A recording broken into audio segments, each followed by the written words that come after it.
하나님 말씀 사도행전 5장 29절입니다. 이 시간에는 우리가 같이 합독을 하겠습니다. 32절까지 함께 봅니다. 베드로와 사도들이 대답하여 이르되 사람보다 하나님께 순종하는 것이 마땅하니라. 너희가 나무에 달아 죽인 예수를 우리 조상의 하나님이 살리시고 이스라엘에게 회개함과 죄 사함을 주시려고 그를 오른손으로 높이사 임금과 구주로 삼으셨느니라. 우리는 이 일의 증인이요 하나님이 자기에게 순종하는 사람들에게 주신 성령도 그러하니라 하더라. 아멘. 하나님이 자기에게 순종하는 사람들에게 주신 성령도 그러하니라 하더라 라는 이 부분의 말씀입니다.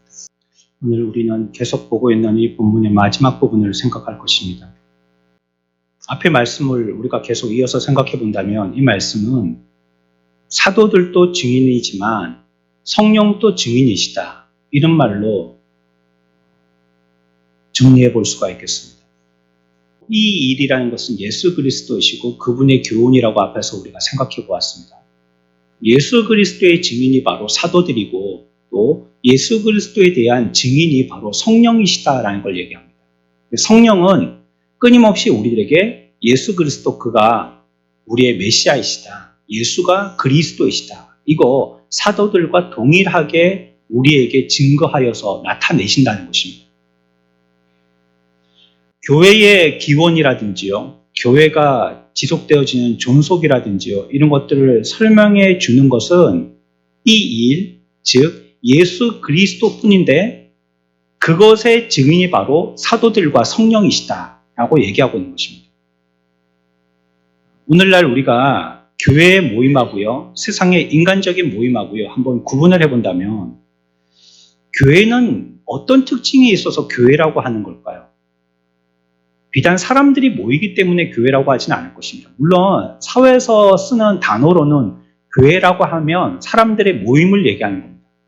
그래서 이슬람권의 사람들이 자기들의 종교를 가지고 모이든지 아니면 다른 불교권의 종교를 갖고 있는 사람들이 자기들이 모이든지 그런 것들을 비종교인들이 볼 때는 전부 다 교회로 보는 것이죠. 모임, 회집을 얘기하는 것이니까. 우리의 이 기독교의 교회 안에 이 예배당 안에서의 모임, 그리고 우리 신앙의 공동체인 우리 모든 세상의 성도들의 모임인 이 교회는 그러면 그들이 얘기하는 것과 같은 그런 정의에 따르는 교회인가 하는 것입니다. 우리들도 그런 동일한 그냥 모여있기만 해서 교회인가? 여러분들은 어떻게 생각하십니까? 과연 교회는 세상의 모임과 어떤 특징이 있는 것입니까? 뭐가 다른 것이죠? 성경은 오늘 우리들에게 얘기하기를 교회와 인간적인 사회적인 모임과의 특별한 규정지어지는 구별은 무엇이냐면 성령의 임재라라고 얘기하고 있습니다. 다시 얘기하면 교회로 우리가 모여 있지만 성령이 임재하지 아니하면 교회가 아니라는 뜻입니다. 우리 모두가 한 사람 한 사람이 그리스도 앞에서 교회인데요, 우리가 성령의 임하심으로 성령과 함께 동행하지 아니한 삶을 살면 우리들조차도 교회가 아니라는 뜻입니다. 내 속에 성령이 거하시냐로 사회적인 모임과를 구분짓는 것입니다. 만약에 성령이 안 계신 교회라면 인간적인 육신으로 그런 교회가 있겠죠. 건물도 있고 모임도 있고 조직도 있고 목사도 있고 교인들도 있고, 그것을 교회라고 한다면 성령이 계시지 않는 교회는 매우 암울한 교회입니다. 완전히 암울하다라고 얘기할 수 없는 것은 하나님이 긍휼을 베풀어 주시면 또 성령이 임할 수도 있으니까요. 그러나 당장 현실과 지금은 매우 암울합니다. 성령이 계시지 아니한 그 교회는 사실 사회적인 교회와 다를 바가 없기 때문에 그렇습니다. 그러나 우리의 모습이 세상과 비교해 봤을 때 참 초라하고 힘 있는 사람도 없고 돈도 없고 또 사람의 숫자도 얼마 모이지 않고 모든 상황과 형편들이 열악하다 할지라도 성령이 계시면 그 교회의 전망은 밝은 것입니다. 왜냐하면 교회가 교회의 역할을 하고 있기 때문이죠. 오늘은 그 면을 살펴보는 것입니다. 우리가 궁금해하는 것은요, 앞에서 32절 끝에서 얘기하신 것처럼 사도들과 같이 성령도 예수 그리스도 이 일에 대하여 증인이라고 말씀하셨는데 성령이 어떻게 증인이 되는가 하는 것입니다. 과연 그분이 어떻게 해서 증인이 되는가 하는 것입니다. 이걸 한 3가지 정도로 생각해 봅니다. 첫 번째는요, 성령께서 오순절에 이 땅에 오셨습니다. 오신 것 자체가 그리스도에 대한 증인이 되시는 겁니다. 오심 자체가 증인이 되는 것이에요. 역사에 우리가 실제로 다시 태엽을 감아서 돌아가 보면요, 제자들이 예수님의 부활을 목격하고요, 기쁨과 희망에 차 있었습니다. 그렇지만 그들은요, 죽었다가 실망 가운데 있었던 그들에게 희망을 주신 부활의 주님, 그분을 직접 만났잖아요. 그리고 이 땅에 있는 동안 또 수십여일을 그들과 같이 계셨습니다. 그리고 10여일이 지난 다음에 그들 앞에서 사라지고 마셨어요. 그러고 나니까 당장 이들에게는요, 3년 동안이나 함께 계시면서 의지했던 그분이 다시 살아나셔서 반짝이면서 우리들에게 소망을 주셨는데, 지금은 그 행세가 아무데도 찾아볼 데가 없는 거예요. 그래서 이들은 부활이라는, 승천이라는 놀라운 이적과 기적을 눈으로 목도했음에도 불구하고 뭔가 부족함을 느끼는 겁니다. 이전에 3년간 함께 동행했던 삶에 비하면 지금 당장은 안 계시니까요.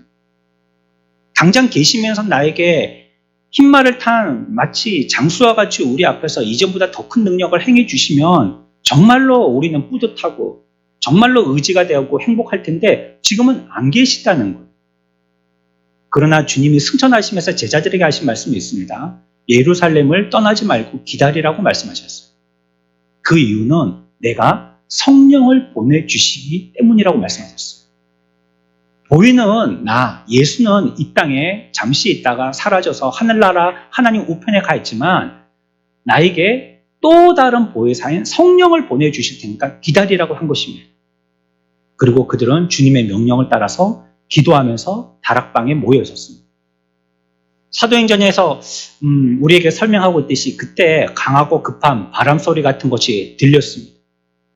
이것이 하나님의 꺼져서 시리에 빠져서 이제 곧 아무 불꽃조차 찾을 수 없을 것 같은 교회에 작은 불씨가 되어서요, 큰 불로 타오르게 되어지는 시발이라고 말씀하십니다.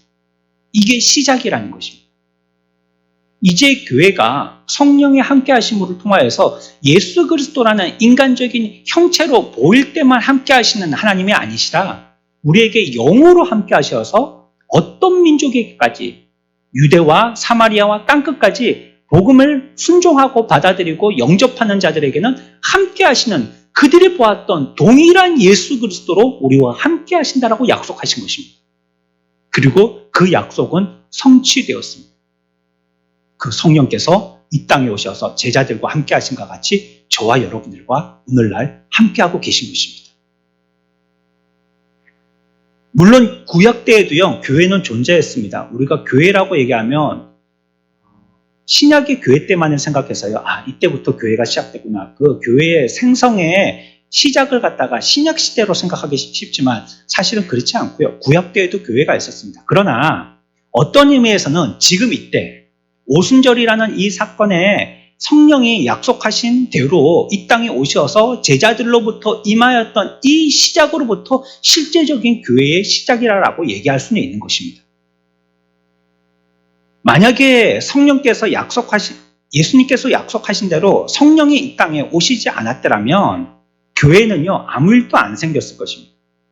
물론 여러 가지 행사가 있었겠죠. 우리가 지난 주일에 했던 것처럼 맥주 감사 주일의 행사도 있었을 거고, 부활 주일의 행사도 있었을 거고, 승천일의 행사도 있었을 거고, 예수님이 계셨을 때 우리들에게 여러 가지 기념하라고 했던 이런 것들을 가지고 기념의 행사들도 할 수 있었을 거고, 우리끼리 찬양 예배도 드릴 수 있었을 거고, 우리끼리 모여가지고 예배도 드릴 수 있었을 거고, 여러 행사가 있었겠지만 교회는 어떤 일도 일어나지 않았을 것입니다.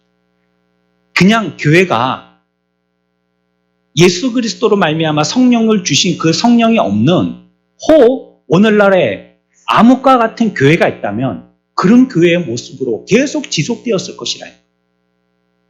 이거는 우리들에게 굉장히 위협적인 것입니다. 교회에 성령이 계시지 않다는 거죠. 사람들은 많이 모이지만 그 모임 가운데 성령이 함께 하시지는 않는다는 거예요. 설교하고 있지만 그 설교에 성령이 함께 하시지 않고, 우리가 찬양하지만 그 찬양에 성령이 함께 하시지 않고, 기도하지만 그 기도에 성령이 함께 하시지 않고, 우리가 여러 가지의 이름으로 우리의 인간적인 모임을 가져보지만 거기에 성령이 함께 하신지 않다는 것은 너무나도 비참한 겁니다. 지금은 그 모습이 호되 멀쩡하게 멋지게 보일지 모르지만 점점 그들은 더 깊은 암흑에 빠지는 것입니다. 당시에 유대인이 그리스도인이 된다는 것은요, 큰 고통을 감수했었어야 됩니다. 오늘날 이런 게 아닙니다. 저 여러분들이 38선 이북에만 태어났어 보십시오. 지금 선교사들이 북한에까지 들어가서요, 복음을 증거해서요, 수십 교회가 개척되었다라는 그런 첩보가 있습니다. 중국을 통해서 들어가는 거죠.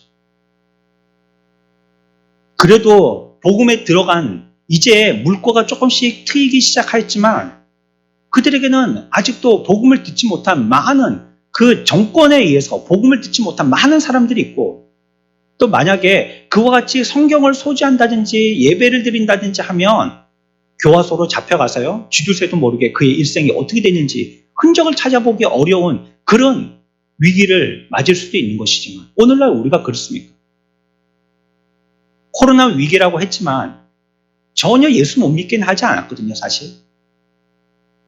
우리가 지금 또 예배하고 있는데 여러분들이 어려운 상황 가운데서 예배 나오신 분들도 계실 것입니다. 그러나 우리는 그 시대의 유대인들과는 같지 않아요. 왜냐하면 그들이 만약에 이 그리스도인이 되기로 작정을 하면요, 민족에서 추방이 되었어요. 그러니까 우리 대한민국 사람이 아니게 되는 겁니다. 다른 종교를 갖게 됩니다. 그리고 그 사람을 가만히 두지 않고 온 동네 사람들이 집단으로 몰려들어서 박해를 하는 겁니다. 텃세를 부리는 거죠. 그럼에도 불구하고요, 베드로가 설교할 때 한 번에 3,000명이 모였습니다. 그리고 그 3,000명은 모두 온전히 그리스도인이 됐다라고 얘기합니다. 시간이 좀 지난다며요, 2,000명이 추가로 더 믿기로 작정했습니다. 그러니까 베드로가 설교할 때 일시에 5,000명이 믿기로 작정한 거예요. 이런 놀라운 일들이 그들의 상황과 문화적인 형편 가운데서 어떻게 가능하냔 말입니다. 한 명도 믿으면 가족에도 추방, 민족에게도 추방, 민족으로부터 동네 사람들에게 박해를 받는데 이건 한두 명이 아니고요, 한 번에 5,000명이 한꺼번에 믿게 되어지는 역사가 나타났다는 거예요. 성령으로가 아니면 이 문제를 풀 수 있는 방법이 없어요. 교회의 등장이라는 것은요, 바로 성령의 강림하심의 역사적인 사건입니다. 성령이 계시지 않았다면 교회는 없는 겁니다. 우리 교회가 이 세상 끝날 바지 성령으로 충만한 교회가 되기를 축원합니다. 주님이 거하시는 성전이요, 성령이 계시지 않으면 폐가가 되고 맙니다. 여러분들을 얘기하고 있습니다, 지금. 우리가 믿는 이 건물 얘기하는 게 아닙니다, 지금. 내가 성령에 계시지 않고 성령을 모시지 않은 자로 살면 우리는 주의 성전이라고 말씀하셨는데 여기에 거미줄이 드리워지는 폐가가 되고 마는 거죠.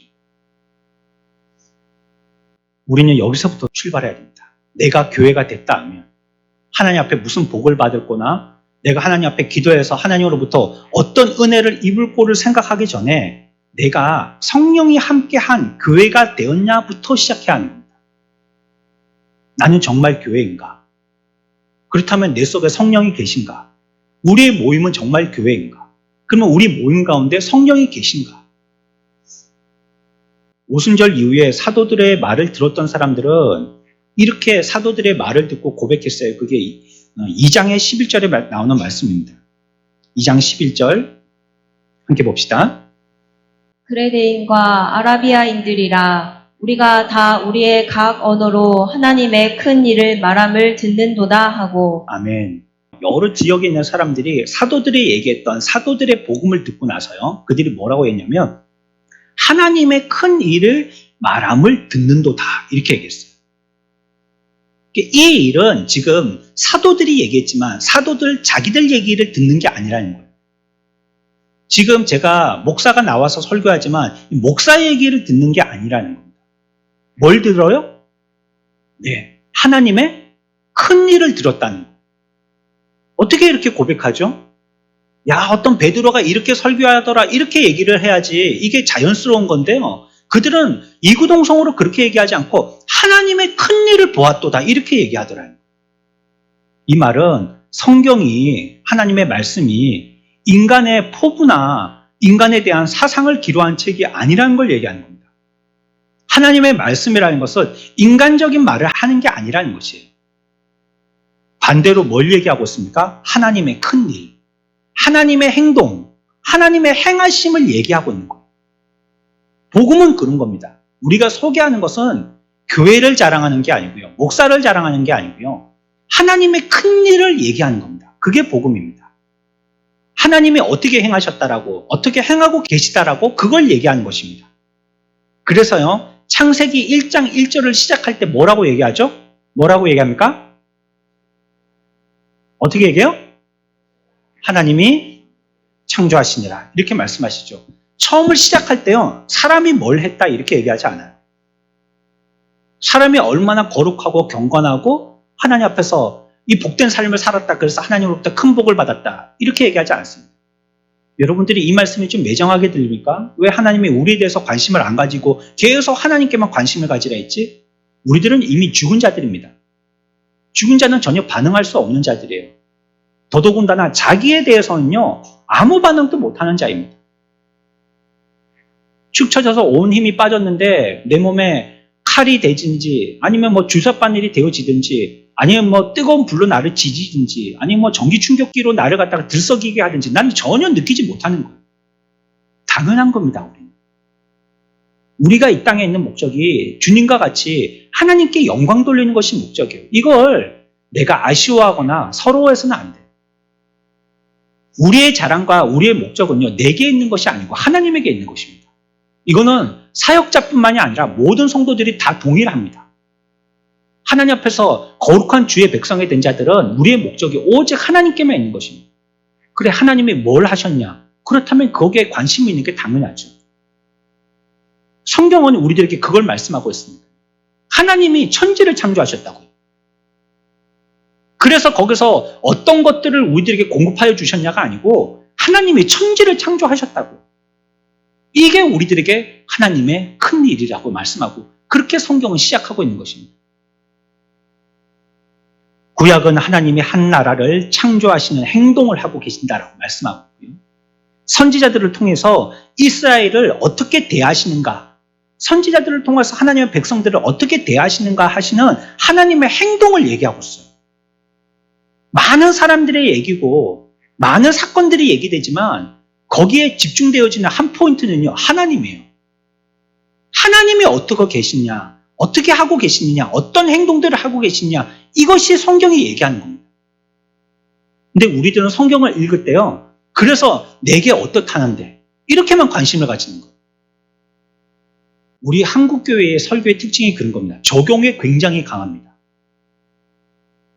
그래서 하나님의 어떠하심에 대해서 듣기보다는 설교자가 말씀할 때 그래서 나보고 어떻게 하라고 하는지 여기에 더 관심이 기울여져요. 여기에 훈련이 돼 있다 보니까요, 하나님이 어떠하심을 설명할 때는 졸려요. 별로 관심이 없어요. 교리를 설명한다든지 하나님의 역사하심을 말씀드린다든지 이럴 때는 감화도 없고 감동도 없어요. 뭐 익히 들었던 얘기니까. 그런데 그걸 나한테 적용해서 나보고 복 받으라 한다, 아니면 반대로 나보고 회개하라 한다, 그러면 조금 따끔거리는 거예요. 이게 하나님의 말씀에 임하는 우리의 자세가 지금 잘못된 겁니다. 우리가 감동할 건요, 내게 어떻게 하심도 고맙고 감사하지만 하나님의 어떠하심에 대해서 우리들은 감사해야 돼요. 우리가 한 주간 이런 자로 살아야 됩니다. 그래서 우리는 자꾸 하나님께 관심을 가져야 됩니다. 죄를 용서하여 주십시오, 복내려 주십시오, 예, 그거 기도하십시오. 그러나 그보다 훨씬 더 많은 차지해야 할 우리의 기도의 양은 하나님의 어떠하심에 대해서 감사하는 겁니다.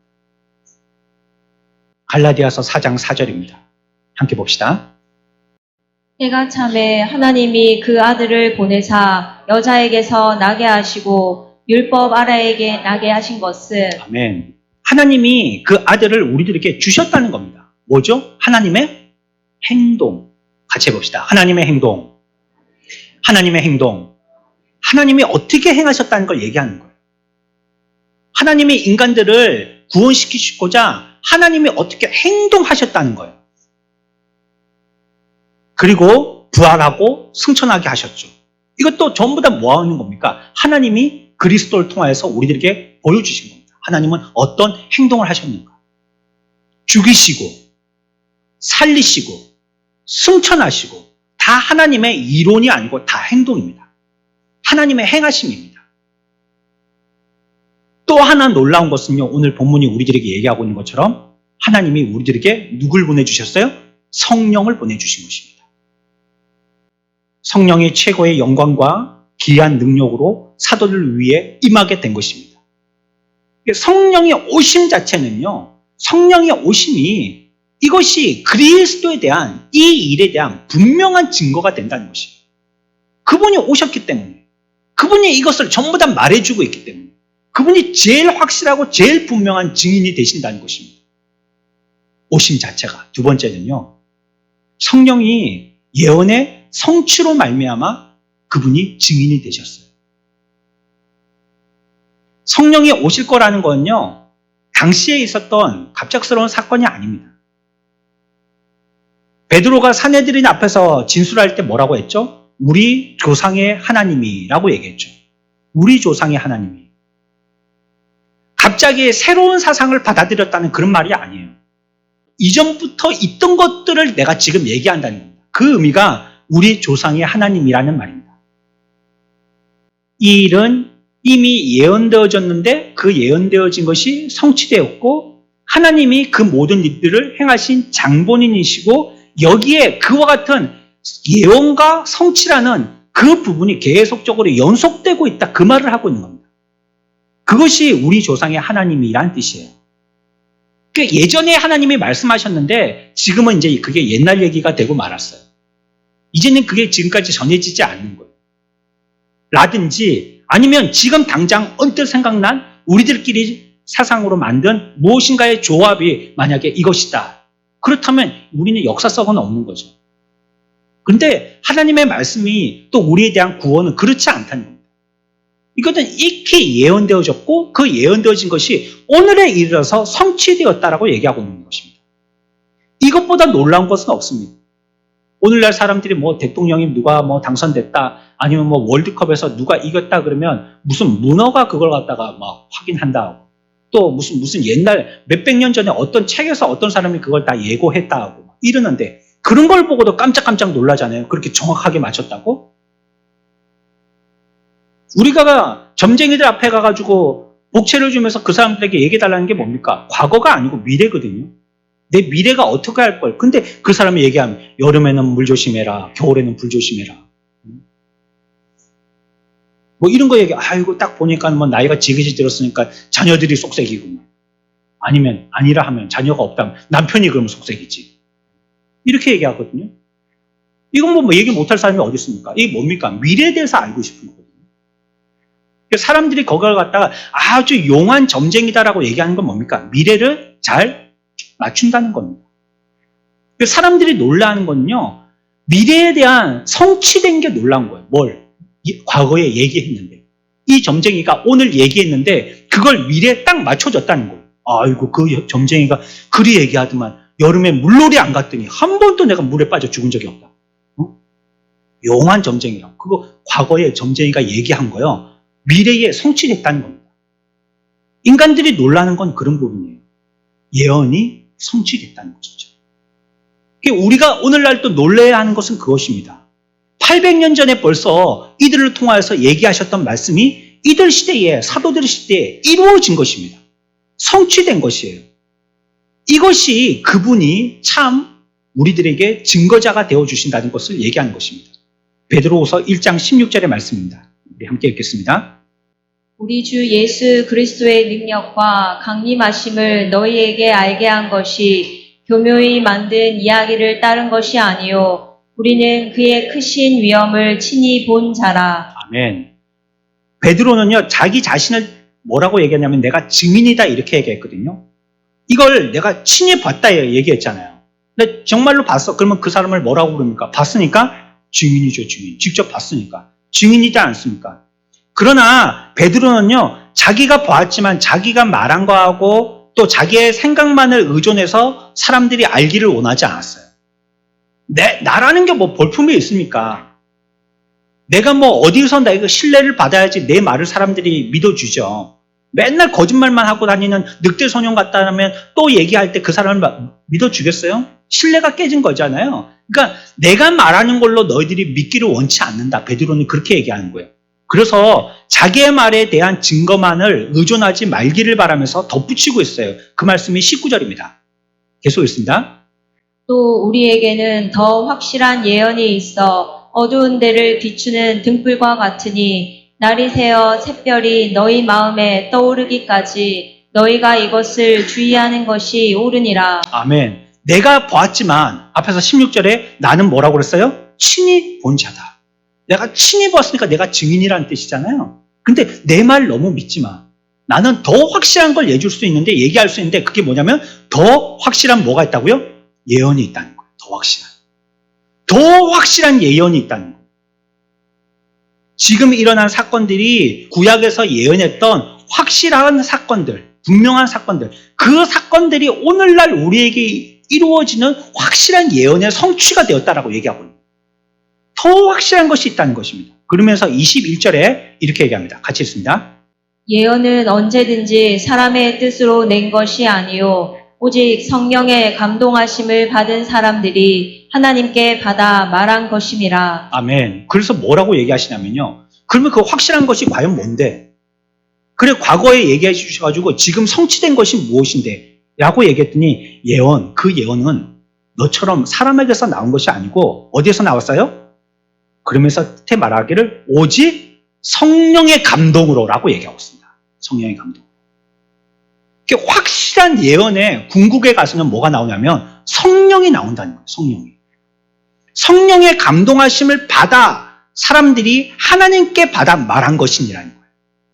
성령이 그들에게 가장 큰 뭐가 된다는 겁니까? 증인이 된다는 겁니다.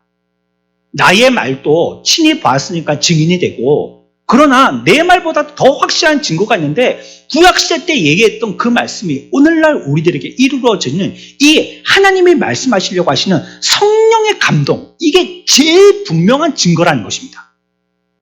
이 일에 대한 확실한 증인은요, 성령이 그 구약시대의 예언을 성취하심을 통해서 이루신 것입니다. 구약은 하나님이 한 구원자를 일으키실 일을 선지자들이 놀랍게 상세한 정보로 예언했다고 얘기하고 있습니다. 유다 지파 다윗 후손으로 베들레헴에 태어나실 것이고 또 예루살렘에 들어가실 때는 나귀 새끼를 타고 들어가실 것이고 장사한 후에는 부활하실 것이고 주님이 이 모든 일들을 다 이루신 이에 이 땅에 약속하신 대로 그의 영을 보내실 것이다 라는 것을 이미 말씀하셨는데 그게 정확하게 이루어지는 것입니다. 어째 800년 후에 남자가 대통령 될 것이다. 이래 얼버무리는 말이 아니고요. 정확하게 된다는 거예요. 언제 어디서 누구 앞에 어떤 모습으로 또 어떻게 행할 것이며 그 약속은 뭘 할 것인데 그것은 이루어질 것이다. 정확하게 얘기한다는 것이에요. 그 구약의 선지자들은요. 이것을 하나님에게서 받는 것입니다. 다시 얘기하면 성령에게서 받는 거예요. 이것을 받아서 그때 계시하고 예언했던 것입니다. 성령님이 그들이 몰두하고 돌을 닦았더니 어디에서 뚝하고 그런 지식을 얻게 된 게 아니고 성령이 그런 지식과 지각을 주신 것입니다. 우리들이 지금 믿고 나아가는 이러한 삶이라는 것은요. 구약시대 때 성령 하나님이 선지자들로 통하여서 예언하셨던 그런 삶이라는 것을 여러분들 절대 잊어서는 안 됩니다. 우리가 믿고 있는 그리스도와 함께하는 이 삶이요. 이미 우리들에게 예언되어진 삶이에요. 만약에 우리들이 그것을 믿지 않는다면 우리는 지금 뭐 하고 있는 겁니까? 알지 못하는 도를 찾아가고 있는 건 아니겠어요? 우리가 지금 어디가 길인지를 모르는데 그 길을 눈 감고 헤매고 찾는 것 아니겠어요? 근데 이게 그런 게 아니라는 거예요. 왜? 이 길은 이미 닦아놓은 길을 우리가 따라가고 있는 길이기 때문에 확실한 길이에요, 이게. 바다 한가운데에서 헤엄치듯이 이게 어디로 가야지 동이고 서지 알지 못하는 게 아니고요. 우리들은 지금 인도 보도블록을 닦여 있는 그 길 위를 따라가고 있는 것이라는 겁니다. 우리는 지금 예언을 하면서 가고 있는 게 아니고요. 예언을 성취하면서 나가는 것입니다. 그래서 성경의 하나님 말씀이 몇천 년 전에 기록된 말씀이지만 살아계신 말씀이라고 우리가 고백하는 겁니다. 내 삶의 그 말씀이 지금 또 예언하신 대로 이루어지고 있으니까. 그 예언하신 예수 그리스도가 성령을 통하여서 증거되어진 것처럼 오늘 또 그 모든 말씀들이 우리들에게 그 믿음으로 고백하고 사는 사람들에게 그대로 증거로 나타내지고 있으니까. 그래서 그 말씀을 생명이라고 얘기합니다. 그렇지 않다면 하나님 말씀은 박제이고 마네킹이죠. 말만 분분하지 하나도 생명력이 있는 역사가 나타나지 않는다면, 아무것도 표현되지 않고 아무 변화도 일어나지 않는다면 그건 우리끼리의 사상이고 그건 마네킹이에요. 그러나 지금 살아 역사하시잖아요. 오늘날 하나님이 안 계시다, 믿어봤자 소용없다, 짧은 세월에 쉽게 이렇게들 얘기하는 사람들이 있지만, 그러나 우리가 오랫동안 믿어보면 하나님은 살아계시더라. 우리의 인생에 하나님이 모든 구비구비마다 우리들을 건져내시더라. 죽을 곳에서 나를 살리시더라. 사막의 건조한 땅, 어두운 그늘진 땅을 갈 때 나 혼자 가는 줄 알았더니 그 구름기둥과 불기둥이 나를 인도하셨더라. 이것이 신실한 믿는 자들의 고백 아닙니까? 왜? 하나님의 말씀은 예언하셨고 그 말씀은 성취되어 주시는 살아계신 말씀이기 때문입니다. 이 위대한 말씀을요, 지금 사도들이 얘기하고 있다 하지만 사도들만 얘기한 것은 아니에요. 이것은 사도들뿐만이 아니라 예수님도 직접 말씀하기도 한 것입니다. 성령께서 구약의 선지자들에게 지식을 주셔서요, 이제 신약의 오순절의 교회에 임하셔서요, 그 예언을 성취하신 겁니다. 오순절이라는 것은 어떤 절기를 얘기하는 겁니다. 오순절이라니까 어디 뭐 절 이름인지 아시는데 절이 아니고요, 어떤 절기. 오순절이라는 우리 뭐 명절 있잖아요. 추석, 뭐 설날, 그런 절기 있죠. 유대인들의 절기 중에 하나가 오순절이라는 절기예요. 이때 성령께서 임하셨다는 것, 그걸 강림이라고 얘기합니다. 신이 이 땅에 오심을 우리가 높여 부르는 말로 강림이라고 얘기하죠. 이 땅에 오셨다는 것입니다. 다시 오시면 뭐라고 불러요? 재림, 이렇게 얘기합니다. 이게 좀 종교적인 단어가 어려운 단어가 있는데 자꾸 듣다 보면 이게 무슨 말인지 알게 됩니다. 이제 이 땅에 성령께서 이 땅에 오순절에 강림하셨다는 겁니다. 성령은요, 진리를 증언하시는 분이세요. 오셔서 거짓과 짝하지 않으세요. 참과 함께하여 주시는 거예요. 그래서 내게 아무 힘도 없고 빽도 없는데 진리로 말씀대로 살아갈 때 고난과 핍박이 있어도 마음의 든든함이, 평안함이 나를 지켜주시는 것과 같은 용기가 생기게 되는 겁니다. 왜? 성령이 함께 하시는데 그 성령과 함께 나도 진리를 따르고 있기 때문이에요. 근데 내가 앞에서 소리를 빽빽 지르고 있는데 힘달가지가 하나도 없어요. 왜? 나는 성령과 함께 하지 않는 것, 진리와 함께 하지 않는 것. 내가 차선 위반했는데 이 사람이 잘못했다라고 지금 소리를 갖다가 핏대를 세우고 있지만 사실은 블랙박스 돌려보면 금방 알 걸 갖다가 그걸 그 앞에서 거짓말하고 있거든요. 그러면 아무리 소리쳐도요, 힘이 없어요. 성령의 지지는 없는 거예요. 목만 쉬지. 그래서 이 성령의 강림이라는 것은요, 하나님이 하신 큰 일들 가운데서도 아주 대미를 장식하는 위대한 일이라고 우리들은 얘기할 수 있습니다. 세례 요한은 주님의 길을 예비하는 선구자였습니다. 말라기 이후에요, 유대인들에게 400년 동안 하나님의 말씀이 전파되지 않았어요. 이게 얼마나 비참한 겁니까? 그러니까 그 시기를 암흑의 시기라고 하는 겁니다. 설교를 듣는데요, 성령의 역사가 전혀 없기를 400년 동안 지속됐다는 거예요. 그 교회가 나만 알겠어요? 4년만 그렇게 해도 모든 성도들이 다 떠나갈 텐데, 아닐 수도 있지만요, 뭐. 성령이 안 계셔도 뭐 교회가 건재할 수도 있지만 말이죠. 근데 이 유대교회가 400년 동안 그랬다는 겁니다. 그러니까 얼마나 빛도 없는 암흑의 시대에 살았어요. 그런데 그때 이 어둠을 깨쳤던 하나의 목소리가 있는데 그게 누구였죠? 그게 세례 요한이죠. 세례 요한. 그 세례 요한이 처음으로 설교한 것이 있습니다. 400년 만에 처음으로 하나님의 말씀을 대언한 것이 있는데 그게 뭐죠? 회개하라는 것입니다. 너희들이 왜 이렇게 어두워졌는지 알아? 이 뜻이죠. 성령이 왜 이 교회와 함께 하시지 않는 줄 알아? 나라는 존재 왜 성령이 함께 하시지 않나라고 우리는 맨날 부르짖지만 왜 성령이 함께 하시지 않는지에 대해서 고민해보지 않았지? 너 회개부터 해야 돼. 이 말입니다. 400년 만에 처음 말씀하신 설교의 제목은 회개하라입니다. 그가 바로 죄사함을 받게 하는 회개의 세례를 전파한 세례 요한이라는 사람이죠. 그러니까요, 이 사람이 400년 만에 나타났잖아요. 사람들이 난리가 난 겁니다. 하나님의 말씀이 빛이 임하여서 사람들의 눈이 막 그 사람을 막 레이저 강사 쏘듯이 얼마나 집중했는지 몰라요. 그러면서 누구나 다 뭐라고 얘기했습니다. 이분이 400년 만에 나타나신 우리를 구원할 누구라고요? 메시아시다. 이렇게 얘기합니다. 당신이 흰 옷을 입고 온 사람입니까? 당신이 메시아이십니까? 이 암흑의 어두움의 세계로부터 우리를 구원하실 그 구원자이십니까? 그 삶이 얼마나 거룩했는데요. 옷이라는 건 항상 무엇을 입었어요? 약대 털옷을 입고. 그냥 단벌 신사라는 뜻이에요. 그냥 단벌 신사. 하복, 동복, 춤추복, 여러분들은 형용 색깔, 꽃무늬, 체크무늬, 이런 무늬, 저런 무늬, 올렸다 내렸다, 좁혔다 늘렸다, 이렇게 입고 다니지만 세례 요한은 어떻게 해요? 몇 벌이요? 1년에 드라이 클리닝 한 번도 안 시키고 털옷을 매일같이 입고 다니는 거예요. 그 사람들 보기에 저 사람 좀 특별한데 주목한 겁니다. 먹기는 뭘 먹어요? 역청, 뭡니까? 꿀. 그런 거 먹고 또 펄떡펄떡 뛰어다니는 뭐 잡아먹어요? 메뚜기 같은 거 잡아먹고 다니고. 우리는 물가가 비싸다고 하지만은 15,000원짜리 식당에 꽉 찼대, 사람들 보니까. 네? 아이고, 물가가 비싸고 먹을 데 없다 하지만 가보면 고깃집이 그득그득 차 있고 웨이팅 걸어가지고 전부 다 기다리고 있고 네?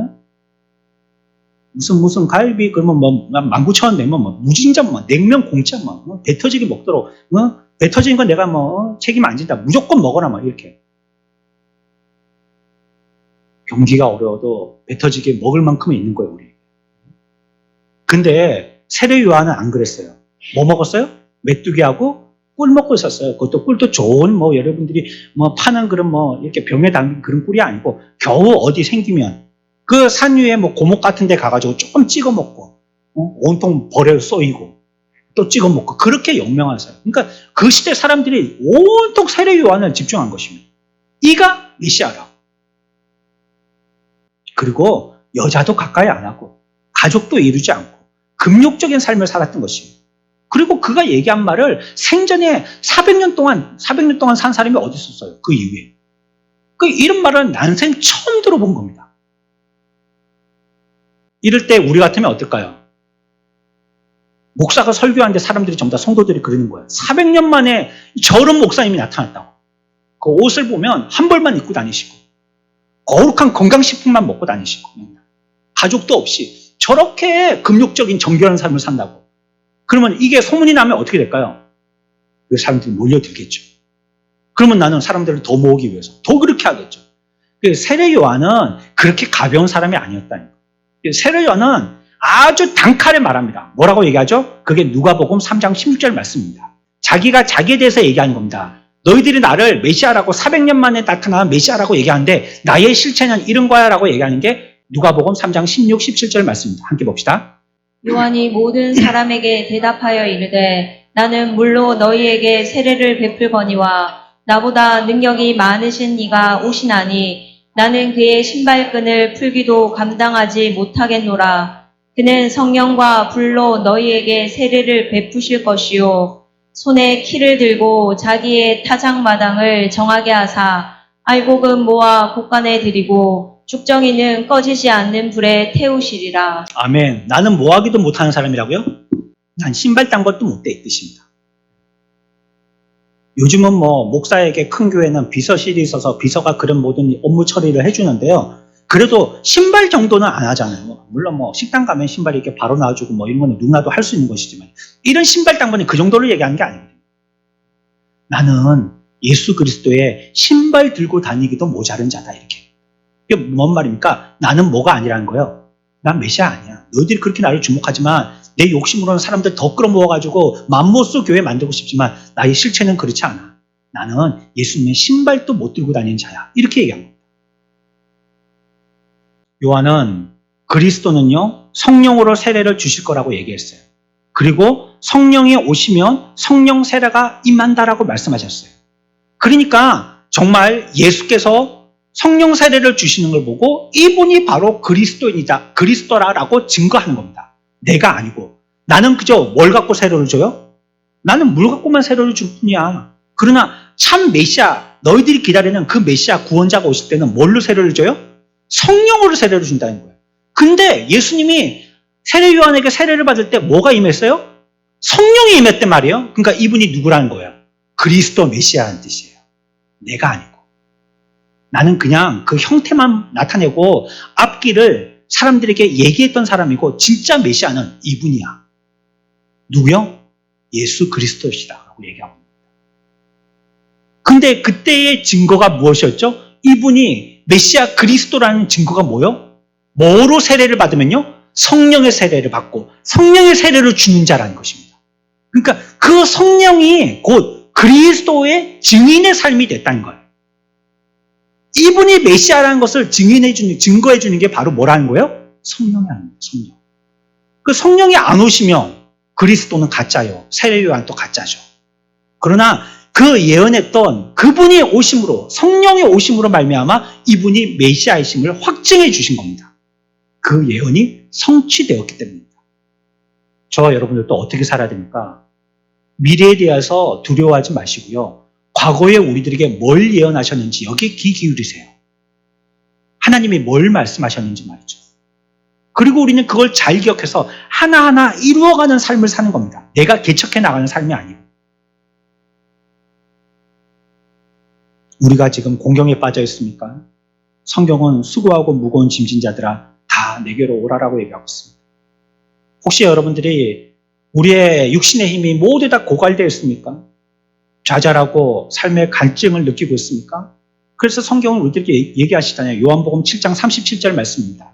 우리 같이 고백하며 위로받기 바랍니다. 함께 읽습니다. 명절 끝날 곧 큰 날에 예수께서 서서 외쳐 이르시되 누구든지 목마르거든 내게로 와서 마시라. 38절. 나를 믿는 자는 성경의 이름과 같이 그 배에서 생수의 강이 흘러나오리라 하시니. 아멘. 누구든지 목마르면 어디로 오라고요? 내게로 오라는 거죠. 목마른 영혼들 주님께로 오셔서 흡족함을 느끼기를 축원합니다. 다른 데 가면 생수가 없어요. 애굽으로 가도 생수가 없어요. 세상으로 가도 생수가 없어요. 그거요. 목 타고 더 말라 죽게 하는 바닷물입니다. 생수가 없어요. 주님께 와야지만 생수를 얻는다는 거예요. 그런데요. 요한이 이 말을 끝나지 않고요. 덧붙이는 말이 있어요. 그게 39절의 말씀이거든요. 38절까지도 우리가 위로를 받지만 39절에서 요한이 이렇게 얘기합니다. 같이 읽습니다. 이는 그를 믿는 자들이 받을 뭘 얘기하는 거라고요? 성령을 받으라는 겁니다. 우리가 생수를 삼아야 할 것은 뭐냐? 뭐라고요? 성령이라는 겁니다. 여러분들이 합격하고 부자 되고 건강한 게 아니고 우리가 생수가 되는 것은요. 성령을 얻는 거라는 거예요. 그러면 내 속에 있는 자아 깊은 곳에서 나오는 깊은 만족감, 생수가 나온다는 것입니다. 성령을 받지 않으면 아무리 세상적으로 만족을 해도요. 수고하고 무거운 짐은 여태까지 지고 사는 거라는 거예요. 성령을 의지해서 살고 있지 않으면 그 삶은 여전히 동일한 삶을 반복하는 삶이라는 것입니다. 그래서 그냥 마시라 하니까 주님 앞에 나와서 그냥 말씀 듣고 예배 듣고 집에 돌아가고 정수기에서 물 한 잔 마시고 생수에 맛봤다. 이걸 얘기하는 게 아니에요. 누구와 함께 해야 돼요? 성령과 함께 해야 되는 것입니다. 그게 참된 생수를 맛보는 삶입니다. 성령이 오시지 않으면 모든 것이 다 거짓된 선지자가 되는 것이고요. 성령께서 주님이 주장하시는 것들이 전부 다 참되다는 것을 최종적으로 입증하시고 증거하신 것입니다. 사도들은 자신들만이 증인이라고 얘기하지 않아요. 하나님이 자기를 순종하는 사람들에게 주신 성령도 그러하니라. 그도 마찬가지로 증인이다라고 얘기하고 있는 것입니다. 그리고 주님은요. 요한복음 16장 7절에 이렇게 얘기하십니다. 함께 읽습니다. 그러나 내가 너희에게 실상을 말하노니 내가 떠나간 것이 너희에게 유익이라. 아멘. 내가 떠나가는 게 유익이라는 거예요. 여러분, 스승이 떠나가지고 제자들에게 유익이 될까요? 저는 지금도요, 저희 은사 목사님에 대한 그리움이 여전하거든요. 살아 계셨다면 내가 이런 어려운 문제 있을 때 좀 가서 질문을 해볼 텐데 이거 어떻게 하면 되겠는지, 아니면 많은 오랜 시간 동안 함께 목회를 했기 때문에 이신점심이라는 조금 통하는 면이 같은 목회자니까. 그래서 이 사람이 나를 못 살게 구려요 하면서 그 목사님께 가서 막 넋두리도 하고 말해요. 저 사람 어째 버리죠? 하고 막 빈말도 한번 해보고요. 다른 사람들 앞에서 그런 말을 못하지만 나의 모든 형편과 나의 역사를 아는 그분 앞에 내가 얘기하는 게 뭔지를 아는, 이미 그런 시기를 갖다가 거쳤던 그분 앞에 이런 거 얘기할 수 있는 거거든요. 근데 지금 그런 분이 안 계시니까요, 그냥 저는 엎드리는 수밖에 없죠. 하나님 앞에. 나의 역사를 아는 목회자도 없고 나에게 나의 역사를 알기 때문에 정확하게 거기에 대해서 진단해 줄 만한 사람도 없고 하기 때문이죠. 그런데 예수님은 제자들에게 내가 너희들과 스승인데 제자들과 떠나는 것이 너희들한테 유익하다는 거예요. 그러면 뭔가 좀 남기고 가셔야 될 거 아니에요. 이 땅에 계시는 동안에 어떻게 하라고, 여름 수양의 준비는 어떻게 하라고, 예배는 어떻게 준비하라고, 기도는 어떻게 준비하라고, 설교를 갖다가 할 때는 어떻게 준비하라고, 사람들이 이렇게 말썽 부를 때는 이렇게 하라고, 매뉴얼을 좀 주고 가셔야 될 거 아니에요. 그때 예수님이 이 땅에 아무것도 남기고 가신 게 없거든요. 글로 남긴 거야 제자들이 남긴 거지, 예수님은요 바닥에 쓴 글조차도 다 지워버리셨단 말이에요. 그런데 그런 예수님이 제자들과 떠나시는 게 제자들에게는 오히려 더 유익이라는 거예요. 왜 유익이냐?